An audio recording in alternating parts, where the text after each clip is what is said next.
ജ്യേഷ്ഠ, ദാഹം സഹിക്കവയ്യാതായിരിക്കുന്നു. ക്ഷീണം കൊണ്ട് ഒരടി പോലും വെക്കാൻ വയ്യ. ഞാനും ഭീമനും അല്പം ദാഹജലം അന്വേഷിച്ചിട്ട് വരാം. അങ്ങയുടെ ഉപേക്ഷനായി പോയി വരൂ അർജുന.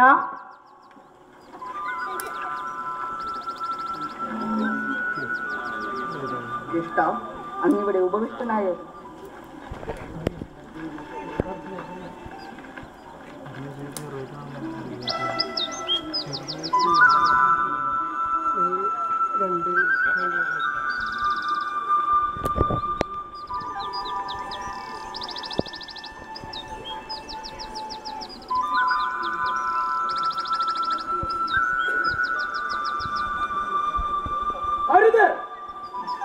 ആദ്യം എന്റെ ചോദ്യങ്ങൾക്ക് ഉത്തരം നൽകും, അതിനുശേഷം വെള്ളം കുടിക്കാം. ദാഹിച്ച് മരിക്കാൻ തുടങ്ങുമ്പോഴാണോ ചോദ്യങ്ങളും ഉത്തരം? പോയി നോക്കിയിട്ട് വരാം. ശരി നകുല, അങ്ങനെയാകട്ടെ.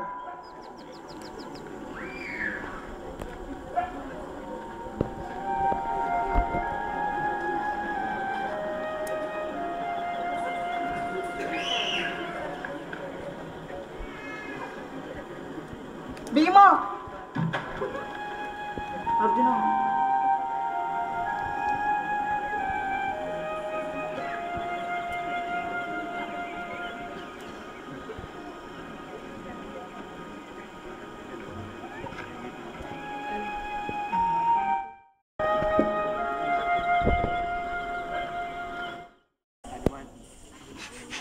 മനസ്സ് ഭൂമിയിലുള്ള പുല്ലിനേക്കാൾ എണ്ണത്തിൽ കൂടുതൽ എന്ത്?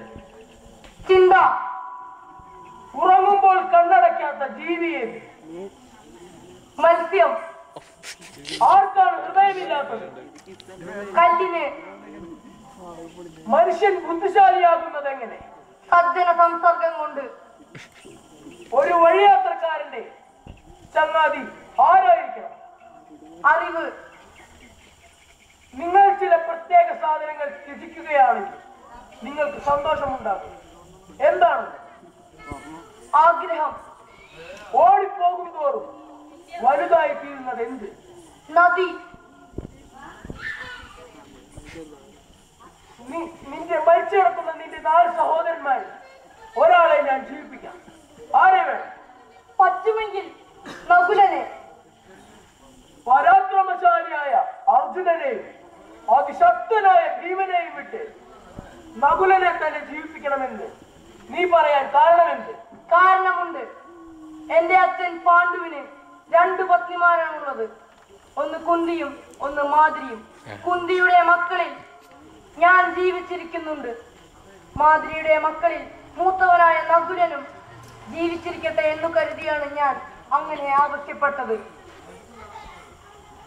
ഇത്രയും ജ്ഞാനിയായ അങ്ങ് ഒരിക്കലും ഒരു സാധാരണ യക്ഷകനായിരിക്കില്ല. യഥാർത്ഥത്തിൽ അങ്ങാരാണ്. ഞാൻ യമധർമ്മനാണ്. നിന്റെ ധർമ്മനിഷ്ഠയിൽ ഞാൻ സന്തുഷ്ടനായിരിക്കുന്നു. നിന്റെ 4 സഹോദരന്മാരെയും ഞാനിതാ ജീവിപ്പിക്കുന്നു. യുധിഷ്ഠിര, നിനക്ക് എന്ത് വരമാണ് വേണ്ടത്? ദേവ, ഞങ്ങളുടെ വനവാസം അവസാനിക്കാനായി. അടുത്തത് അജ്ഞാതവാസമാണ്. 1 വർഷത്തേക്ക് ഞങ്ങളെ ആരും തിരിച്ചറിയാതിരിക്കുക. അതിന് ഞങ്ങളെ അനുഗ്രഹിക്കണം. അങ്ങനെ തന്നെ ഭവിക്കട്ടെ.